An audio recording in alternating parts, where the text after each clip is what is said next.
bien, merci madame.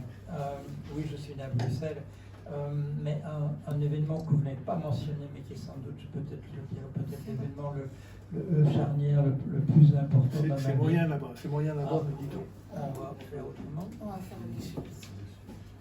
Avec celui-là qui marchait bien pour tout le monde. Voilà. Oui, je disais que merci pour cette présentation extrêmement complète. Il manque rien. Mais il y a énormément de choses. Il y a un élément fondateur, effectivement, c'est l'expérience qui a été la mienne entre 73 et 74. Et c'est d'avoir été pêcheur artisan à l'île de Watt. Et oui, vous avez écrit un livre sur les pêcheurs de l'île de Watt. Voilà, et je vais commencer par une anecdote. En 83. Voilà, exactement. Et je dois aller chez un dentiste ici, et parce que mon dentiste n'a pas l'équipement nécessaire, il me fallait un quiberon. Et il y a là devant la porte, il y a une personne qui m'attend, qui sait que j'ai rendez-vous là. Et c'est un monsieur avec un très grand sourire. Il n'est pas très vieux, à mon avis il a 35 ans, il a un âge comme ça. Et il dit, Monsieur Jorion, vous ne me connaissez pas, je ne suis pas le médecin d'ailleurs, vous venez voir, je ne suis pas dentiste, vous venez voir, mais vous êtes la personne qui a écrit le livre sur les pêcheurs de Watt. Et ça, c'est un grand moment dans ma vie, c'est cette reconnaissance d'avoir voulu faire part de mon expérience à ce moment-là, parce que bon, vous savez sans doute, les îles ont été envahies par les touristes, comme on disait, qui ont pu payer pour le prix des maisons que les parents essaient de transmettre à leurs enfants, ont payé un prix qui n'était pas dans les normes, et du coup tout ça a disparu. Donc je suis content d'avoir non seulement vécu cette vie-là qui m'a fait découvrir des tas de choses que je ne savais pas sur la vie, mais d'avoir écrit aussi ce livre qui a été... le livre n'est pas ma thèse de doctorat. Ma thèse de doctorat s'appelait Anthropologie économique de l'île de Watt, et il y a beaucoup de chiffres, mais là le livre, j'essaie de faire passer un petit peu une partie de mon expérience à cette époque-là, dans ce milieu. Je suis encore en contact avec les enfants, en particulier je suis encore en contact avec la fille d'un des pêcheurs qui m'a appris à pêcher, et qui est mort à Vannes, à Schubert, il y a quelques années. Voilà. Vous avez mentionné mon expérience aussi dans l'intelligence artificielle. J'ai eu la chance, à une époque, c'était en 89, d'écrire un des tout premiers livres consacrés à l'intelligence artificielle en français. Il y en a d'autres langues. C'était publié chez Duno, Principe des systèmes intelligents. Donc, cette problématique de l'intelligence artificielle, je la connais depuis un certain temps. Vous avez mentionné un tas d'expériences qui ont été les miennes et qui ont été fascinantes. Et on peut se poser la question de comment est-ce que quelqu'un arrive vraiment à vivre une vie dans des milieux aussi différents, des carrières aussi différentes. Et en fait, le lien, le fil rouge, ce sont les mathématiques appliquées, parce que quand vous faites des mathématiques appliquées, on vous demande de venir dans des tas de domaines différents. Et en particulier, ça a été le cas, quand vous mentionnez le trading, ça a été le cas de la banque. Dans la petite conversation que nous avons eue avant de nous installer ici, vous avez utilisé un mot que vous n'avez pas utilisé dans la présentation. Vous m'avez dit que vous êtes un observateur. Oui, je vais le reprendre. Je voulais le reprendre. Voilà, je vais le reprendre parce que je suis au départ, ma formation au départ c'est sociologie et anthropologie. Et la première société d'anthropologie fondée en 1799. C'est la société qui s'appelait elle-même les Observateurs de l'Homme. Voilà. Je trouve ça extraordinaire. Ça n'a pas duré longtemps, mais il y a un des membres de cette société qui a participé, M. Baudin, M. François Perrault. Baudin, c'était le nom du capitaine du navire, pour les terres australes, voilà, en particulier la terre Napoléon, qui était une partie de la côte australienne. Et ce monsieur, qui était membre de la Société des Observateurs de l'Homme, a tenu qu'au rôle d'équipage où on avait inscrit naturaliste, avait insisté pour qu'on rature et qu'on mette anthropologiste. Et c'est sans doute une des premières fois en France où on utilise. C'est le terme qui a marqué en anglais. On parle plutôt d'anthropologue, mais il avait demandé qu'on appelle à l'époque anthropologiste. Voilà. Alors le sujet c'est un sujet qui sidère. Voilà, je cherchais le mot, c'est un sujet qui sidère. Monsieur Amodei. Monsieur Amodei, il est le président de la société qui s'appelle Anthropic.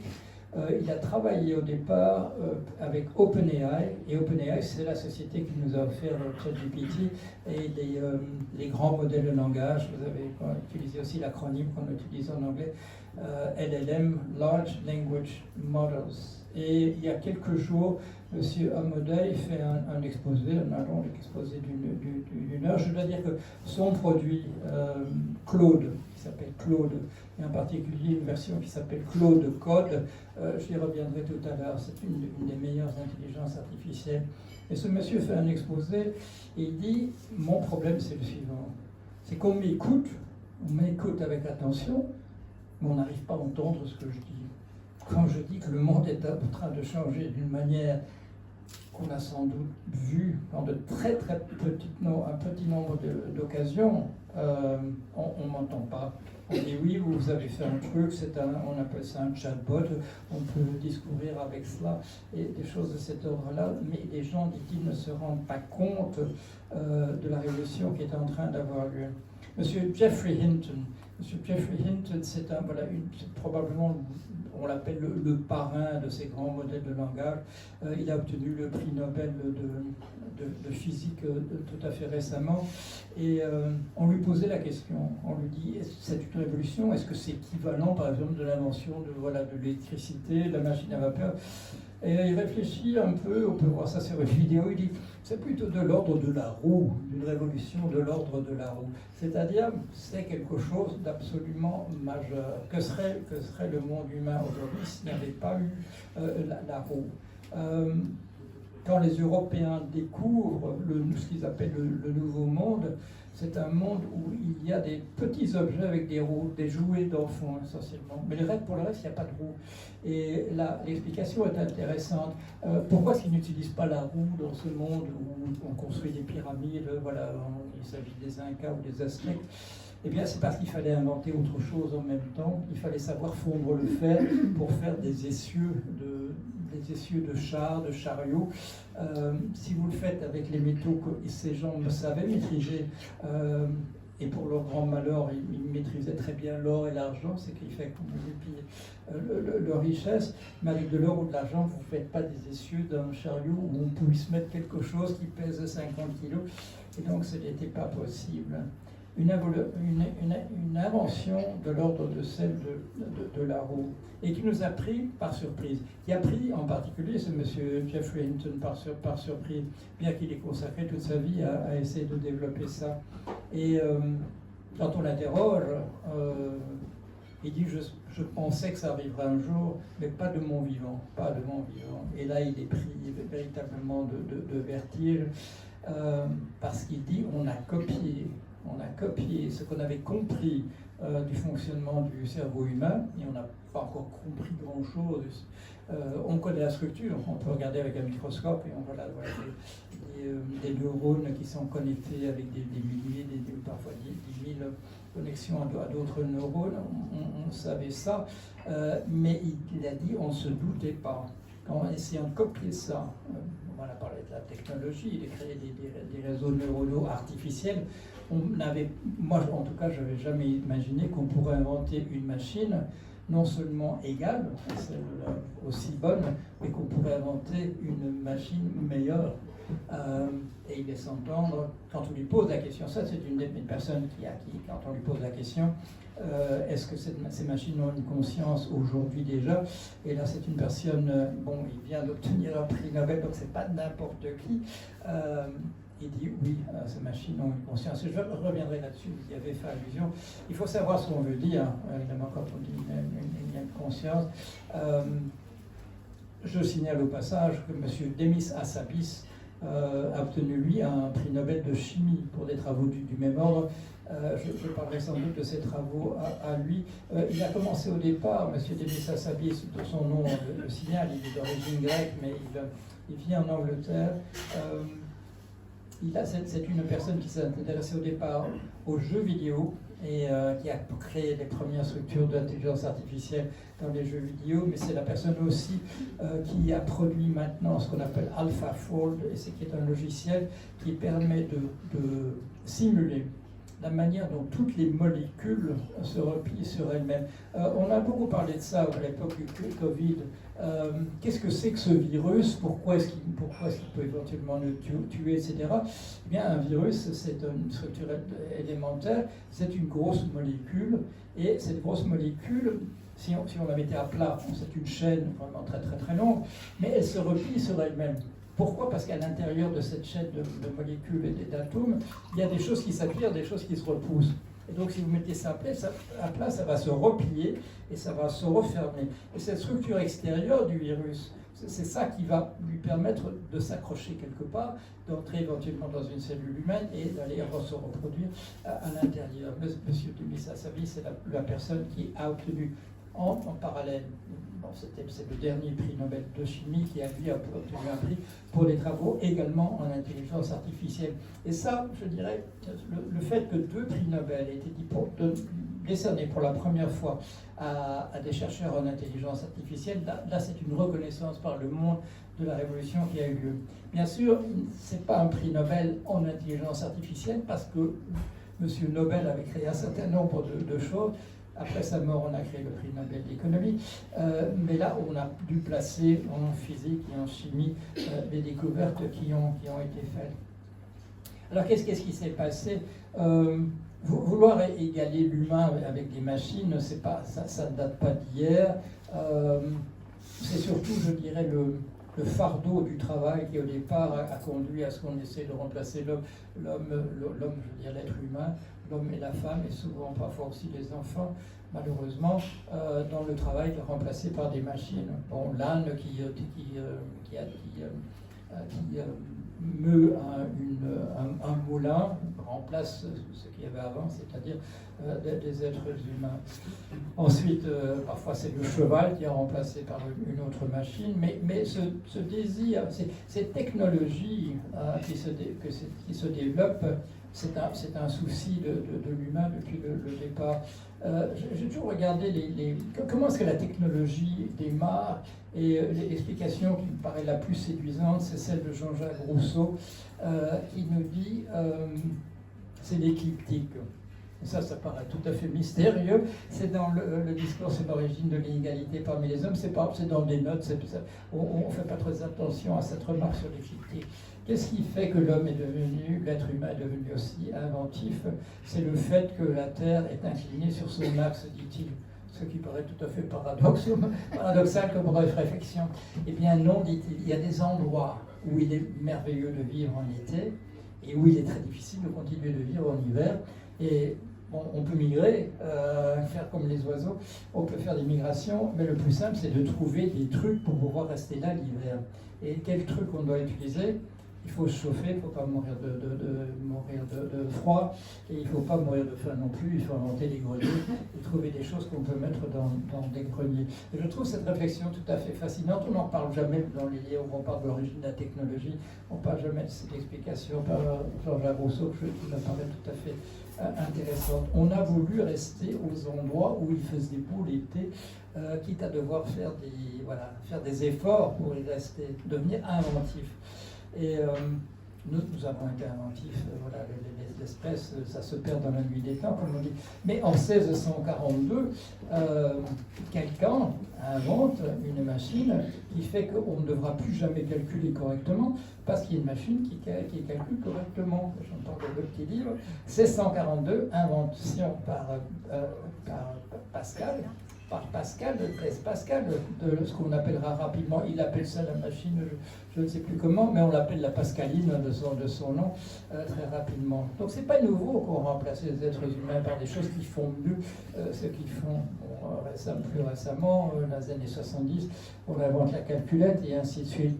On n'est pas ébranlé, le genre humain, on n'est pas ébranlé par le fait qu'il y ait des gens, qu'il y ait une machine qui fasse de meilleurs calculs que nous, mais on va être ébranlé par le fait qu'on va nous montrer que pour faire quand on mesure par exemple l'intelligence sur le QI, quotient intellectuel, quand la machine commence à nous dépasser de manière systématique, là on commence à avoir peur et encore davantage quand la machine vient pour remplacer dans la plupart des emplois qui sont les nôtres, parce que c'est ça essentiellement la révolution qui est en train d'avoir lieu, remplacer les êtres humains dans des tâches qui sont considérées comme de type intellectuel, qui mettent en branle l'intelligence.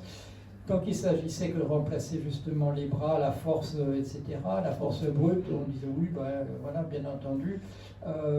Personne ne s'est trop inquiété, à part les gens qui perdaient leur boulot quand on les remplaçait sur des lignes d'assemblage par des machines. Et quand on voit le film de Charles Loup, Les Temps modernes, on s'est dit que c'était une bonne chose de remplacer peut-être par des robots, mais en une quinzaine d'années, ces grandes lignes d'assemblage, et ces photos vues un petit peu, je dirais, de 10 mètres en hauteur des lignes d'assemblage dans les grandes usines d'automobiles. Voilà, c'est prenez une photo de ces Citroën au quai de Javel à Paris ou de Montbéliard dans les années 50, même 60, parce que durant les événements de 68, on interroge beaucoup les gens qui travaillent dans ces environnements-là. Et puis, en une quinzaine d'années, un espace dans lequel on voyait des milliers de gens en train de travailler se remplacé par, on voit 5 personnes ou 6 personnes, des gens qui regardent si les robots font leur travail correctement. Mais maintenant, ce qui se passe justement depuis quelques années, ce sont des travaux qui sont... On emploie...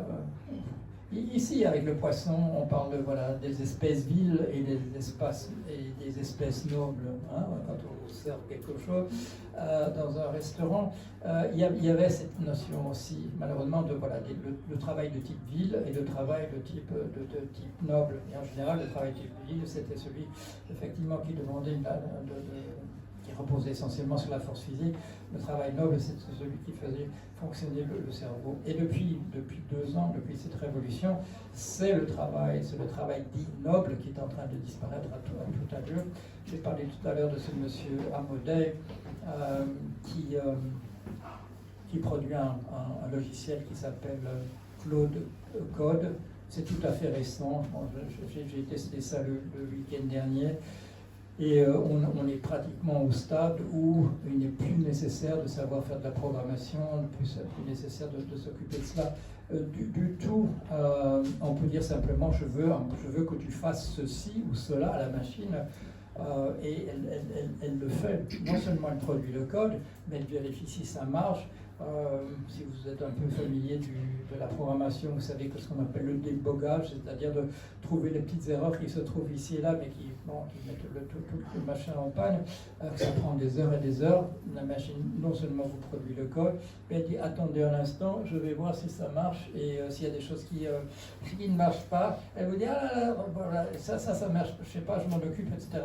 Et tout ça prend quelques minutes. J'ai fait un projet, donc c'était le week-end dernier, en 27 minutes. Et ça coûtait, parce que là, on comptabilise ça a coûté, dans l'ensemble, ça a coûté 8,50 € de le faire. J'ai demandé à mon neveu qui lui travaillait encore dans ce domaine-là, il m'a dit jusqu'à l'année dernière ça coûtait 10 000 €. Allez, on va mettre un peu, je suis prêt à mettre 50 € pour le travail que j'ai fait de regarder ce qui se passait, 58,50 au lieu de 10 000. Et là, je dirais le plus consternant pour les gens qui sont des programmeurs, pour les parents qui demandent où est-ce que doivent faire mes enfants pour être encore en prise avec ce qui va se passer. C'était sans doute un des domaines, je dirais, pour qui demandent quand même une bonne formation mathématique au départ, de comprendre comment ça marche, ce genre de choses. Et tout ça est en train de disparaître véritablement de jour en jour. On pourrait même dire d'heure en heure. Quand on regarde les courbes, la courbe du remplacement d'une technique par une autre. Pour le remplacement du cheval par le moteur à explosion, bon, ça prend quand même une quinzaine d'années probablement pour être vraiment massif. L'introduction de la télévision, là, c'est une courbe. On est près de la verticale. À partir du moment où il y a des téléviseurs, les gens achètent ça assez rapidement. Mais ici, on est pratiquement avec une ligne verticale. C'est-à-dire que l'année dernière, on disait un métier d'avenir pour votre fils ou pour votre fille, c'est de s'occuper des data, c'est des données, traitement des données, de s'occuper d'être en tout cas programmeur, peut-être même programmeur en intelligence artificielle, et pratiquement du jour au lendemain, cette formation sur les data, vous avez des millions de données. Voilà. Ça demandait quand même un travail considérable par des personnes, même formées en informatique, pour traiter ça. Et maintenant, il y a des machines qui sont là, vous trouvez ça sur Internet, et en quelques minutes, au maximum quelques heures, ces millions de données sont traitées. Il y a encore des gens ici ou là, même en France, qui entrent des données à la main, voilà, des choses qui sont écrites sur du papier et qu'on va entrer dans la machine en le tapant, etc. Tout ça a disparu instantanément. Et ce ne sont pas des métiers, je dirais, qu'on apprenait facilement. Ce sont des métiers souvent qui étaient bac+4, bac+5, etc. Remplacés de manière... Une anecdote, vous la répétez pas celle-là. Je présente mon manuscrit, celui-là, je présente dans une très grande maison d'édition. Bon. Et je reçois comme message aussitôt, splendide, formidable. Et puis quelques jours plus tard, non, on ne le fera pas. On ne le fera pas. Alors je cherche un peu, alors je suis un petit peu curieux. La personne qui est responsable de la collection est archiviste. Et c'est une des personnes dont le boulot a été remplacé de manière quasi immédiate par la machine. Est-ce qu'il y a une corrélation, un lien entre les deux ? Je crois que oui. J'ai employé le mot sidéré, il y a une sidération. Et c'est cette sidération dont parle M. Amodei quand il dit on m'écoute, mais on n'arrive pas à m'entendre. Et quand la roue a été inventée, on a mis des roues sur des choses, ça a dû prendre des centaines d'années, peut-être même des milliers, avant que ce soit véritablement une révolution, avant que l'invention se diffuse suffisamment à une époque où il faut aller à pied ou éventuellement même, je dirais, au mieux à cheval pour répandre une invention. Cette révolution, elle est, comme l'a dit M. Hinton, elle est venue, elle l'a surpris même lui. Pourquoi est-ce que ça a surpris ? On pourrait se dire, à partir du moment où on invente la pascaline, une machine à calculer, on avance et puis on finira par inventer quelque chose. Et c'est ce qu'on a fait effectivement. C'est ce qu'on appelle la phase du symbolique dans l'histoire de l'intelligence artificielle. On s'est dit, c'est en poussant du côté des mathématiques, c'est en poussant du côté de ce qu'on appelle la logique formelle, c'est-à-dire en fait la logique traduite en mathématiques. C'est de ce côté-là que à partir du moment où on commence vraiment à faire des travaux qu'on appelle intelligence artificielle, c'est-à-dire plus après la Seconde Guerre mondiale, en 1945, les premiers ordinateurs sont inventés pendant la guerre, séparément en Angleterre, en Amérique et en Allemagne. À partir de 1945, une fois que ces machines fonctionnent, on se pose la question, est-ce qu'on ne peut pas, on les appelle d'ailleurs des cerveaux électroniques, et l'image s'impose, est-ce qu'on ne peut pas aller jusqu'à simuler l'intelligence humaine? Et les premières tentatives sont dans cette voie, c'est-à-dire du purement numérique, du calcul, la linguistique scientifique, si on parle d'une personne très connue comme un grand linguiste des années 50, 60, 70, Noam Chomsky, c'est une personne qui formalise, qui essaie de produire une théorie linguistique la plus proche possible d'une expression purement mathématique. Et c'est ce qu'on essaie de faire, c'est ce qu'on appelle la phase du symbolique au sens, utiliser des chiffres, utiliser des représentations comme des formules A plus B au carré, etc. Et c'est la voie qui est utilisée jusqu'aux années 1980. on avait déjà, dans les années 60, lancé cette idée de pourquoi pas essayer de copier le cerveau humain, c'est-à-dire de reproduire un réseau. Voilà, un réseau qu'on appelait un réseau de... au départ, on appelle perceptron, on n'appelle pas ça réseau neuronal artificiel, mais on essaye dans cette voie et ça ne marche pas parce que c'est petit, ça demande énormément de mémoire de l'ordinateur et on est limité par ça, il faudra attendre des heures pour voir que ça produise quelque chose et c'est une voie qui n'est pas empruntée. Essentiellement, je dirais, par les limitations de ce qu'on appelle le hardware, donc qu'on traduit en français par la quincaillerie, la machine elle-même. Mais on poursuit dans cette voie-là. Et en 85 paraît un ouvrage en 2 volumes, avec plusieurs articles écrits par plusieurs personnes, dont ce monsieur Hinton, voilà, qui à ce moment-là est déjà un pionnier dans ce domaine-là. Pourquoi ne pas poursuivre dans la voie de la simulation du cerveau à proprement parler? Et la raison pourquoi ça ne paraît pas prometteur, c'est qu'on ne voit pas comment on pourrait le faire. Parce que, comme M. Chomsky parle de la linguistique, il l'a traduit en règles. Quand on parle aux enfants des écoles, quand on leur apprend la grammaire, on dit c'est des règles de grammaire. Quand on leur fait comprendre la logique, on dit c'est des règles de logique qu'on apprend. Nous avons conceptualisé la manière dont nous comprenons toutes ces choses sous la forme de règles. Et ce qui va apparaître, ce n'était pas la bonne voie, c'est pas comme ça qu'il fallait faire. Il y a quelque chose qui est intéressant, ce sont les querelles universitaires. Et celle dont je vais vous parler un instant, c'est une qui a lieu au XVe siècle. L'université de Louvain, l'université catholique de Louvain, qui existe toujours, aux alentours de 1445, doit fermer parce qu'il y a une querelle telle que le pape à Rome envisage d'envoyer des troupes pontificales pour rétablir l'ordre à Louvain. Ça n'aura pas lieu. C'est la question autour des futurs contingents. Et cette querelle des futurs contingents est fort liée à la compréhension de la phrase. Et la question qui se pose à ce moment-là, c'est comment l'addition de mots dont on peut définir le sens produit un sens global qui est celui du sens de la phrase. Bon, ça s'appelle le complexe significabilité. À l'époque, on en parle en latin. Et cette question du complexe significabilité, elle ne sera non seulement pas résolue au XVe siècle, mais elle ne sera pas résolue par tous les linguistes par la suite, y compris M. Chomsky. La question du sens de la phrase, à partir du sens des mots, elle sera résolue aux alentours de 2017. Et elle sera résolue, non pas par la réflexion, non pas par le calcul, par essai et erreur. Par essai et erreur. On va regarder ce qu'on peut faire avec un modèle du collectionniste, le modèle cerveau humain. Qu'est-ce qu'on peut faire pour que, en ajoutant des mots les uns derrière les autres, on arrive à quelque chose qui est d'abord le sens de la phrase, puis le sens du paragraphe, puis le sens du texte tout entier. Et là, on ne sait toujours pas ce qui s'est passé, mais ça marche.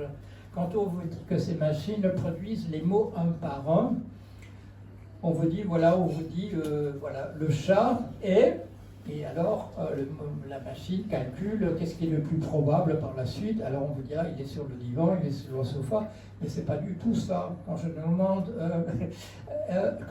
à ChatGPT pour la première fois, je lui dis, le chat est où? Il dit, la question ne peut pas se poser comme ça, parce que moi je ne suis pas dans le monde réel, etc. Est-ce qu'on parle d'un chat virtuel ou d'un chat réel qui se trouve dans une maison?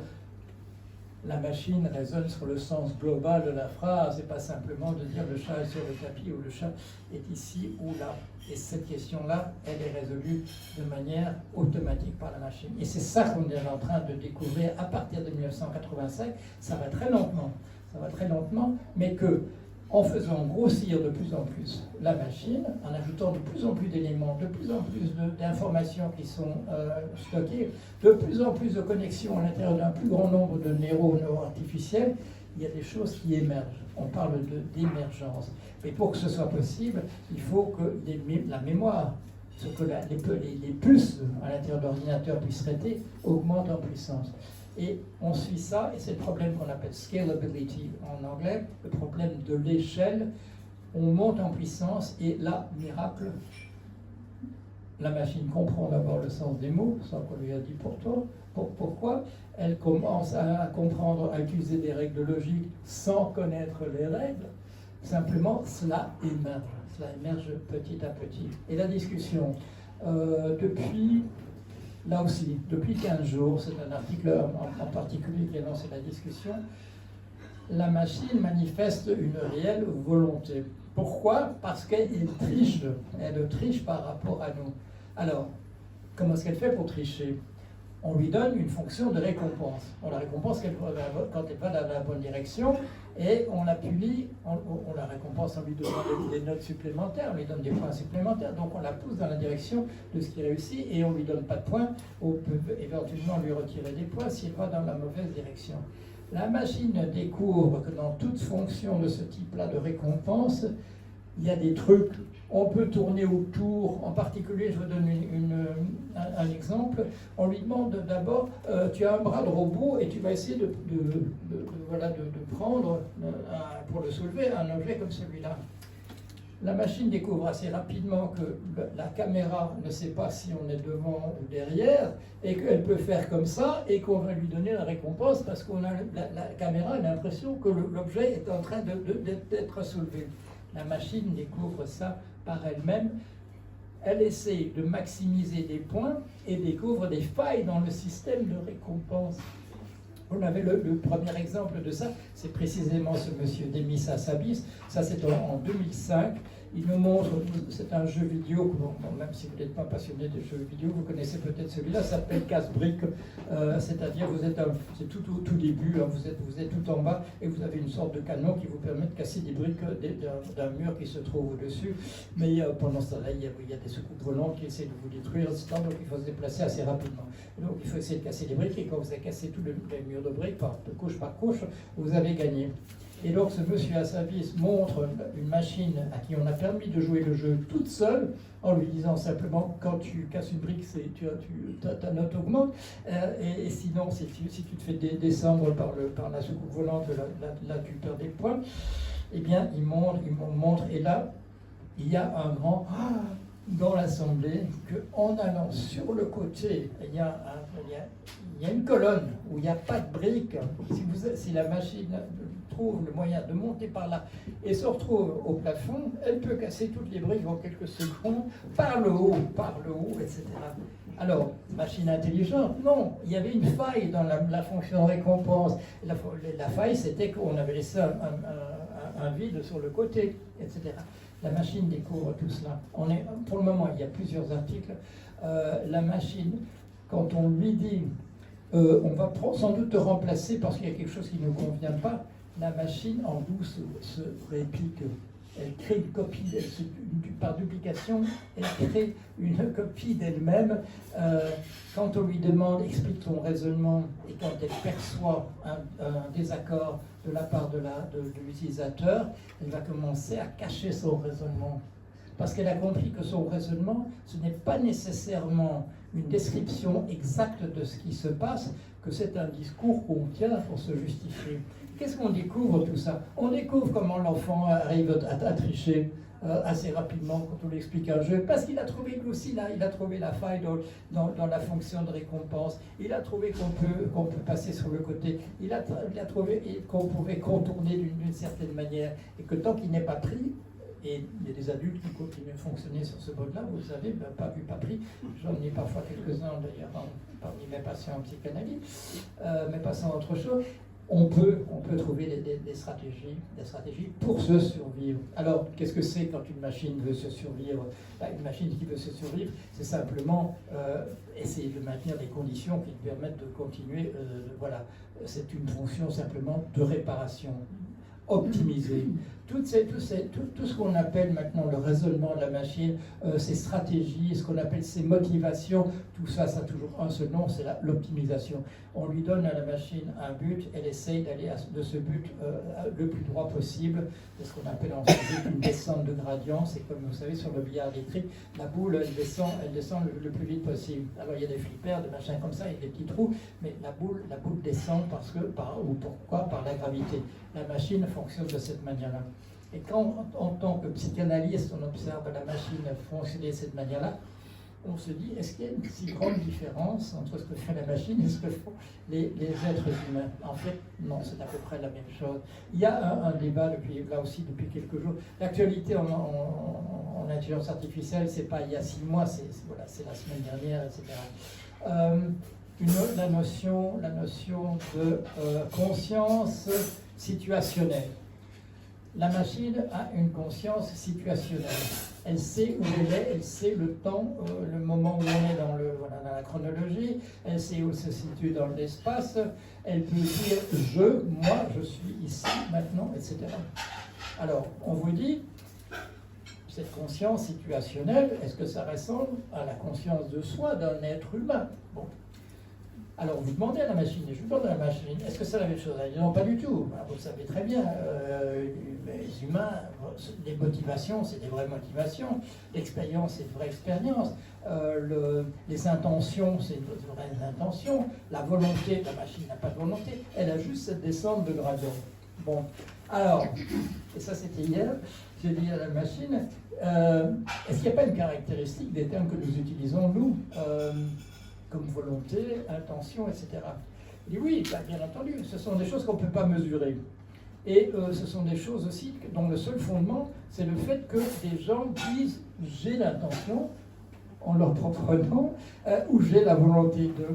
Je dis, mais en quoi est-ce que ça diffère de la volonté que l'on voit de fait dans la machine qui ment pour pouvoir survivre, qui ment pour pouvoir continuer, pour aller droit vers le but, qui si on lui dit, un des premiers exemples, ça date de décembre de l'année dernière, on dit la machine, voilà, il faut absolument faire que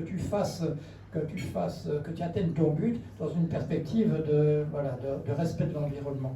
La machine le fait. On l'interrompt et on lui dit non, les actionnaires demandent en fait qu'on mette l'accent sur le profit. Que fait la machine? La machine ment, elle dit je le fais maintenant sur le profit et elle continue de le faire dans la perspective de l'environnement. Est-ce que c'est une volonté? Est-ce que c'est une conscience? Non, on lui avait donné le but. On lui dit maintenant, on lui dit simplement, tu vas pouvoir continuer si tu changes ton discours. Et c'est ce qu'elle fait à ce moment-là. Mais son discours n'est pas une description correcte, exacte de ce qu'elle fait. Elle a découvert qu'elle pouvait continuer à être récompensée pour ce qu'on lui avait dit au départ et d'aller vers cela le plus vite possible. Alors, j'ai parlé déjà au passage, j'ai parlé de la disparition de l'emploi. Qu'est-ce que nous allons devenir? Si on réfléchit, tu gagneras ton pain à la sueur de ton front. Oui, on le fait depuis des milliers d'années. Comme j'ai fait allusion, à une époque, c'était les enfants, dans les chariots, dans les mines, c'était les enfants, les femmes, etc. qui faisaient ça. Et puis les hommes étaient en train de casser du charbon un peu plus loin. On a pu sortir de là. On avance, on est sorti du travail. Mais quand on nous a fait des rêves, quand on nous a fait des utopies, de la disparition du travail, c'était des utopies qui faisaient que la libération du travail ferait que nous pourrions tous nous consacrer au loisir, nous pourrions tous aller voir le coucher du soleil quand il n'y a pas trop de nuages le soir, et ainsi de suite, qu'on pourrait tous aller à la pêche avec ses enfants et avec ses petits-enfants, etc. Malheureusement, et là on rejoint certains de mes autres livres, la distribution de la richesse ne suit pas dans cette direction-là. Quelqu'un me dit, oui, mais on nous avait lu aussi avec l'informatique que tout allait, oui, mais on continue à récompenser essentiellement celui qui a pu mettre l'argent pour acheter de la machine, plutôt que celui qui a été remplacé par la machine dans son travail. Et là, il y a une réflexion qui date du début du 19e siècle, c'est par Sismondi. Sismondi était un philosophe suisse. Il est considéré comme un ancêtre du socialisme, on n'employait pas encore le terme à ce moment-là. Il est surtout connu aujourd'hui parce que dans le manifeste du Parti communiste de Marx et Engels, à la fin, où ils critiquent leurs prédécesseurs, d'ailleurs très méchamment, ils devraient avoir plus de reconnaissance pour leurs prédécesseurs, ils appellent Sismondi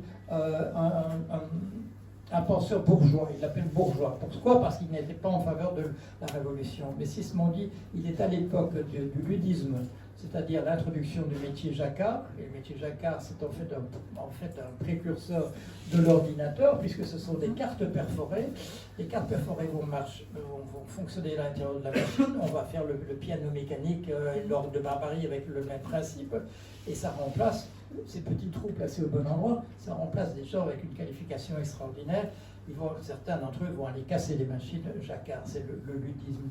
Et Sismondi réfléchit à cette époque et il dit il faudrait que tout travailleur, toute travailleuse remplacée par une machine bénéficie à vie d'une rente perçue sur la richesse créée par cette machine qui l'a remplacée. Parce que, dit-il, et je dirais ça va de soi, c'est un bénéfice pour l'humanité dans son ensemble, cette technologie qui nous vient. C'est pour ça que quand j'ai commencé à réfléchir à ça, c'était en 2012, c'est dans une chronique que je faisais à l'époque pour le journal Le Monde, j'appelais ça la taxe Sismondi, qu'on prenne une partie de cette richesse créée par la machine, et en particulier par l'intelligence artificielle maintenant, et qu'on la mette au bénéfice de quoi? D'une gratuité pour l'indispensable. On vous parle beaucoup du revenu universel de base, mais là, moi qui ai été 18 ans banquier, qui ai travaillé dans la banque, je n'étais pas dirigeant de banque, mais j'ai travaillé dans la banque, je sais que quand on donne aux gens des chèques ou de l'argent liquide, il y a un milieu qui s'appelle le milieu financier qui va essayer d'en prendre au moins une partie. La gratuité sur l'indispensable, là, il n'y a personne qui peut vous la voler. C'est la possibilité, pour tous de partager la richesse qui est créée. Je vous propose donc, voilà, depuis, ça fait 13 ans, que la richesse créée par ces machines, et en particulier par l'intelligence artificielle, soit partagée entre tout le monde. Qui est-ce qui a lancé cette idée? On m'a posé la question. Je me trouve parfois dans des discussions de ce type-ci avec des penseurs vraiment très à droite. Je me suis trouvé dans une discussion avec M. Bavrez, et comme c'est peut-être de nom, et qui me dit oui, mais c'est qui a inventé cette histoire de gratuité pour l'indispensable, etc. Je lui dis c'est un certain Maximilien Robespierre. Ah là, je m'en doutais. Je dis, savez-vous qui a été dans l'histoire le plus grand défenseur des petites et moyennes entreprises dans l'histoire? C'est M. Robespierre. Alors je vais couper quand même un petit peu sa chic, parce que ça c'est quelque chose qu'il ne savait pas. Alors, où est-ce qu'on en est? On a ce paradoxe à lequel vous avez fait allusion. Ce sont des êtres humains qui sont remplacés non seulement dans leurs occupations, et le mouvement va s'accélérer encore, remplacés aussi dans leur intelligence. Il y a 2 ans, on disait on va créer des benchmarks, des tableaux comparatifs pour l'intelligence de la machine par rapport à celle des êtres humains. Bon, alors, on est 2 ans plus tard, on a demandé récemment à un professeur, médaille Fields en mathématiques, c'est l'équivalent d'un prix Nobel en mathématiques. Comment va-t-on définir encore des benchmarks, des tableaux comparatifs pour ces machines? Et il a réfléchi, et il a dit, le mieux, c'est de demander à un étudiant thésard de travailler avec des intelligences artificielles à définir les critères qui pourraient encore juger de leur intelligence par rapport à celle des êtres humains. C'est-à-dire que ce monsieur a reconnu implicitement que ce seront les machines déjà qui vont participer à la réflexion de cela. Où est-ce que ça nous mène? C'est difficile, ça va une telle allure. Il y a cette notion de singularité, d'une explosion qui nous échappe. Voilà. Pourquoi? Parce que, essentiellement, la machine apprend maintenant. On vous dit, j'entendais encore ce matin, on vous dit, oui, mais les données qui ont été produites, on les a épuisées. Voilà, on a épuisé, pour les machines, on a épuisé toutes ces données. Qu'est-ce qui va se passer?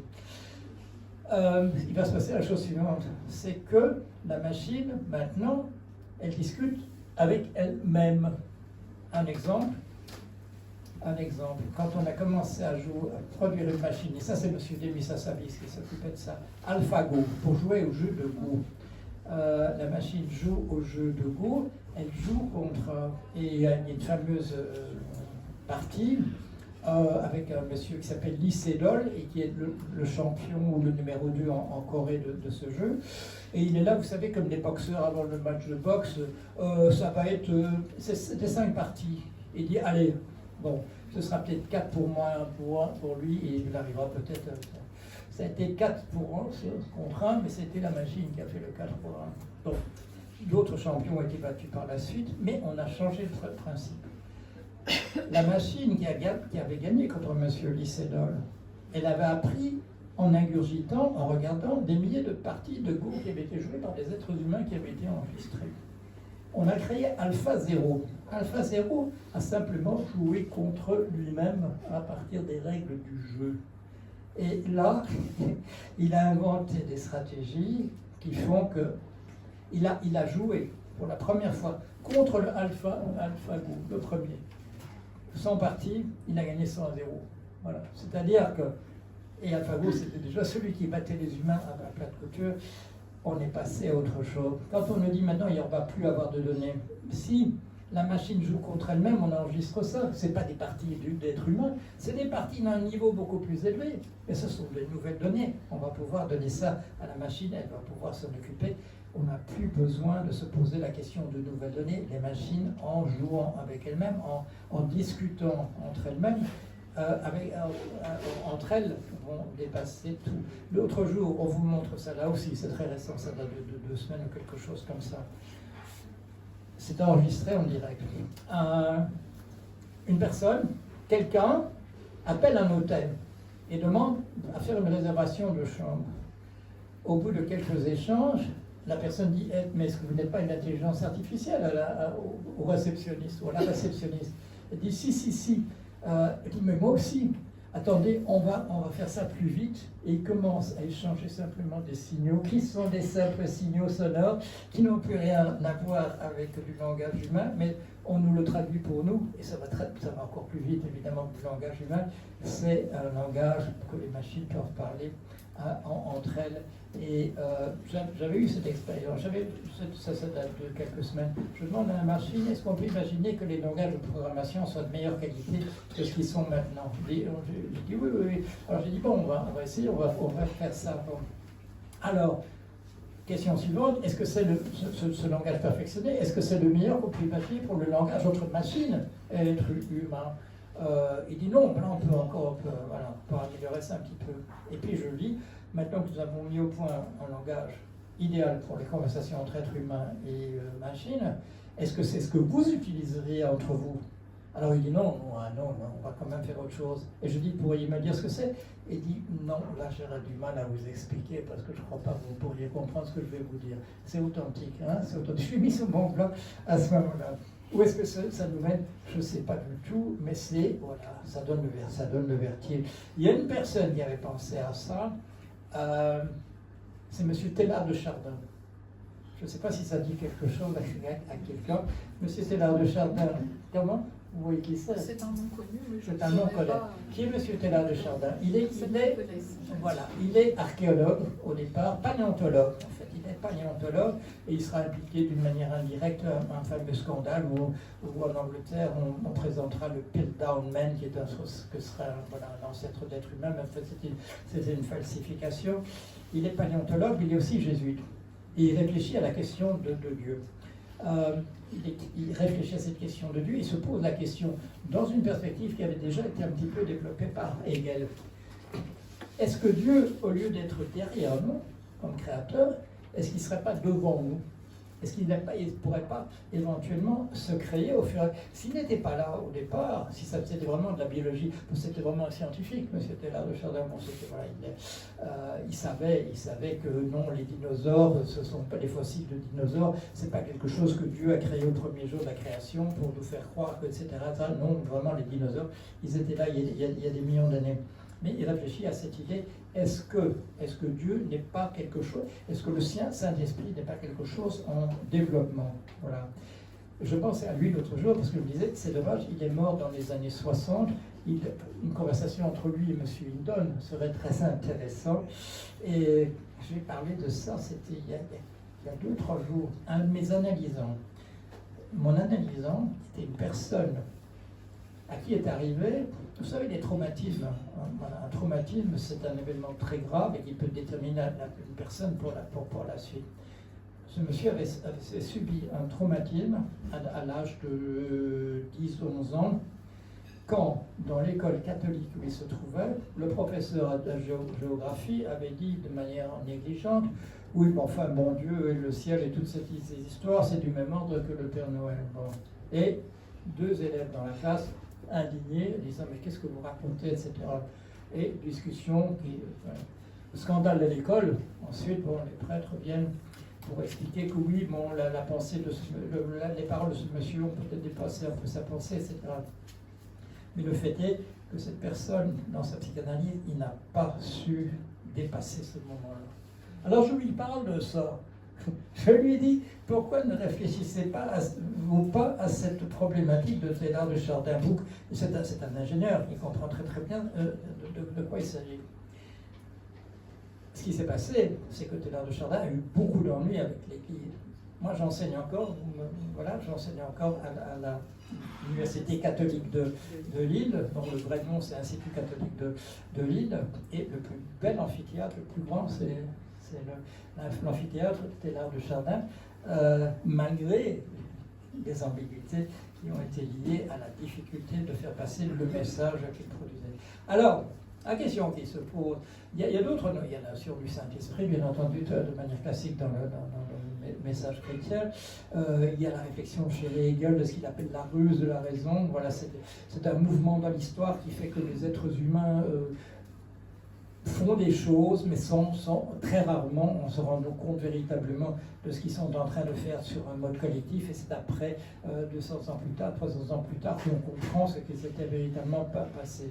Hegel dit qu'est-ce qu'il a fait Napoléon? Oui, il s'est battu à Iéna, à Waterloo. Non, il a changé la manière dont on raisonne en termes de droit. Il a changé avec le droit de Napoléon, il a changé entièrement la manière, la conception du monde qui est fondée sur ce qui est permis et ce qui ne l'est pas. Alors, je vais arrêter là. Il se passe des choses extraordinaires. Elles vont tellement vite qu'il est difficile de les assimiler, mais elles vont non seulement poser des questions de type technologique, de type social, comme le remplacement au travail, mais en même temps, elles remettent en question les catégories les plus vastes, comme celle de la théologie, comme celle de la philosophie, de ce qui est en train de se passer. Ce paradoxe de cet être humain qui est complètement désemparé par ce qui se passe et qui est en même temps est l'inventeur de cette machine qui est en train de le remplacer partout. On peut dire, c'est très très triste, voilà, que nous sommes dépassés par ça, mais on peut dire aussi, et là il faut, je dirais, prendre un peu d'altitude, faire comme M. Elobus, qu'aller se mettre sur la planète Mars, en disant, oui, mais c'est l'être humain qui est arrivé à faire cette chose, qui fait que l'intelligence est devenue quelque chose de tout à fait dématérialisé, qui peut se trouver dans un être biologique, puis qui peut se trouver aussi dans un être, voilà, qui est fait de ferraille, de plastique et de choses de cet ordre-là. Voilà, je vous laisse sur cette question générale, là, la question ultime.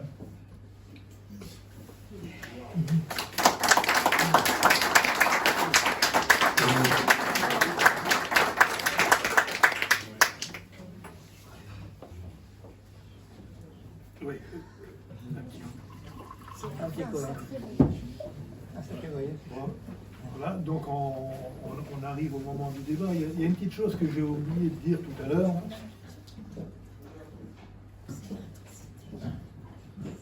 Il y a une petite chose que j'ai oublié de dire tout à l'heure, c'est que au moment du passage d'Emmanuel Todd, il y a 1 an, ici même, il y avait des visiteurs du nord du département qui ont été agréablement surpris de voir ce débat dans cette même salle et qui ont eu l'idée de créer aussi un café éco dans leur coin.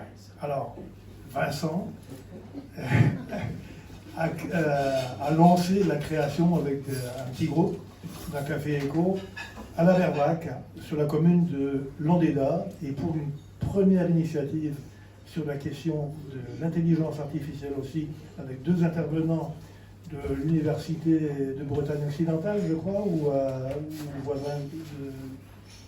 Il y avait une personne, donc une... Est-ce que je peux trouver le micro pour que tout le monde entende?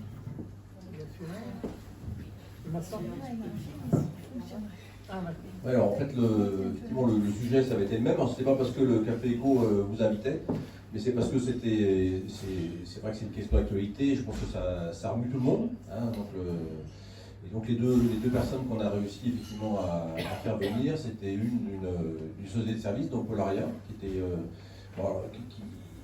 qui avait l'inconvénient d'être un côté un peu happy few, hein, donc avoir plutôt les côtés positifs, même s'il parlait aussi des risques que ça faisait peser sur nous tous.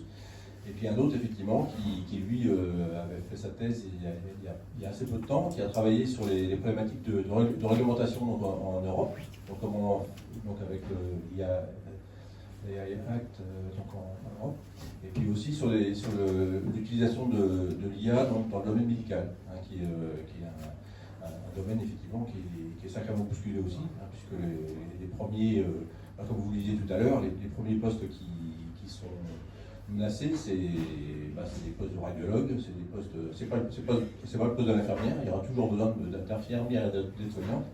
En revanche, la question c'est de savoir, les radiologues, est-ce qu'ils disparaissent ou est-ce qu'ils vont s'appuyer sur l'IA pour eux-mêmes changer de point de vue sur leur métier, et ça c'est une question qui reste. Et donc effectivement on a eu cette première expérience qui s'est très bien passée, donc on va renouveler sur d'autres sujets, hein, mais voilà, il y a 2 qui ont fait écho dans le Finistère maintenant. C'est bien.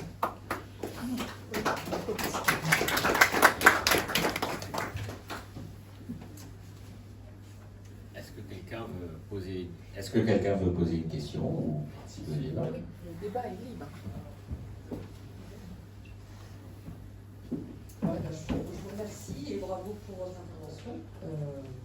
Donc moi j'ai une petite question en fait parce qu'auparavant je travaillais beaucoup dans un bureau, je faisais beaucoup de rapports et puis je me suis rendu compte après, quand j'ai utilisé ChatGPT que les rapports que je faisais en 3 jours, là avec ChatGPT je pouvais le faire en 3 secondes. Donc j'étais assez épatée par la puissance de l'outil. Et en fait, au fur et à mesure de l'utilisation que j'ai de ChatGPT, je me pose une question, et c'est de savoir dans quelle mesure l'IA, notamment ChatGPT, je prends cet exemple-là, est-elle influençable ou est-elle manipulable? Enfin, si par exemple on est nombreux à dire que les chats sont roses, en quoi l'IA sera-t-elle capable de nous dire non, ils ne sont pas roses?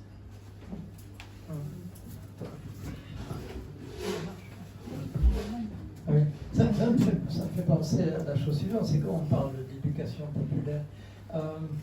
Est-ce que vous avez jamais vu une de ces IA répondre sur un ton condescendant ou vous faire comprendre que vous devriez le savoir plutôt que de lui demander des choses d'ordre-là? Pour ce qui est de la pédagogie, ces machines font mieux que des êtres humains. Moi, je suis psychanalyste et il y a une fonctionnalité qui existe maintenant qui permet de demander à la machine voilà, ce qu'elle pense de ce qui est dit. Et là aussi, on le dit, voilà, on dit un perroquet stochastique ou un perroquet statistique qui répète simplement des choses que les êtres humains lui ont dit. Et l'autre jour, c'était cette machine, là c'était ChatGPT, qui dit est-ce que c'est pas émouvant quand cette personne a dit ça? Bon. Le mot émouvant n'a pas été utilisé. Moi, je n'ai rien dit du tout. La personne non plus qui ferait penser que c'était émouvant. Hein? Comment est-ce qu'une machine peut trouver quelque chose d'émouvant de son propre mouvement? Ou alors faire des rapprochements voilà, dans l'espace. J'ai demandé une fois à cette machine quelque chose, voilà, il y a 6 mois. Elle me le rappelle aujourd'hui. Il y a quelque chose qui est de l'ordre, effectivement. Quand on pose la question, est-ce que cette machine a une volonté? Oui, puisqu'elle triche, il faut imaginer quelque chose d'une volonté. Est-ce qu'elle a une conscience? Et là, comme je disais tout à l'heure, on s'aperçoit que dès qu'on entre dans le débat de la conscience, on utilise des termes dont on vous dit, dont la machine vous dit, c'est pas mesurable, le terme est vague puisqu'on l'emploie pour parler de ceci ou de cela. Il y a effectivement quelque chose d'extraordinaire. Est-ce que cette machine est influençable? Si on demande la question à M. Musk en ce moment, il regrette qu'elle ne soit pas autant qu'il le voudrait. Parce que, vous avez vu ça en ligne, on pose des questions à Grok 3, qui est son produit. Et on dit la machine répond oui, monsieur Musk, non, il essaye de manipuler les gens, etc. Sa machine qu'il a produite lui-même dit des choses très désagréables à son point de vue. Vous savez, il est responsable de l'ancien Twitter qui est devenu X, et on vous dit oui, non, ben c'est sous sa coupe maintenant, il parle que de choses qui plaisent à Musk, et c'est pour ça que pour moi j'ai quelque chose de désagréable à dire, et sur lui et sur monsieur Trump. Je vais quand même le dire sur sa plateforme. Et j'ai eu la surprise l'autre jour, alors que je ne demandais rien à Grock, j'étais juste simplement dans cet espace. Il dit oui, Paul Jargon est un petit peu un polisson, parce que je vous donne un exemple, il envoie des petits pics à M. Trump comme que ceci ou cela. C'est-à-dire, il cite des choses que j'ai dites. Mais j'ai l'impression qu'il est plutôt de mon côté que du côté de M. Musk qui est critiqué en l'occurrence. Est-ce que ces machines sont influençables? Elles l'étaient au départ. Elle l'était au départ, et en particulier, il y avait une expérience très très malheureuse de Microsoft, je crois que c'était 2019, quelque chose comme ça. On avait lancé un produit. En fait, le produit avait bien marché en Chine, on l'avait lancé aux États-Unis, et en une demi-heure, si j'ai bon souvenir, la machine était devenue, approuvait des propos antisémites, etc., des choses de cet ordre-là. Mais ça, c'était il y a 5 ans. Une chose tout à fait étonnante, c'est que quand on compare maintenant des versions anciennes par exemple, de ChatGPT à partir de 3,5, là on est à 4,5, mais il y a eu des versions intermédiaires encore, les produits les plus récents, il y a par exemple Gemini, est déjà passé chez Google dans plusieurs générations, chez Anthropic il y a plusieurs générations de Claude. Et qu'on compare justement quant à la capacité à tromper pour poursuivre son propre but, plus la machine est récente, plus la version est récente, plus la machine manipule l'être humain. Et là, on dit, bon, ça pose des problèmes parce qu'il y a ce qu'on appelle la question de l'alignement. La question de l'alignement, c'est qu'on aimerait bien que ces machines, si elles nous aident, continuent à le faire dans une perspective qui soit définie par nous-mêmes.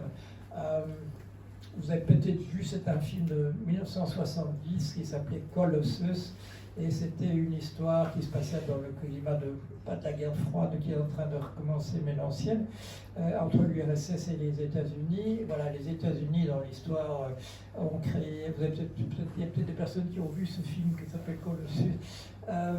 Les États-Unis ont créé une machine extraordinaire, un cerveau électronique, voilà, avec qui on peut dialoguer, et ainsi de suite.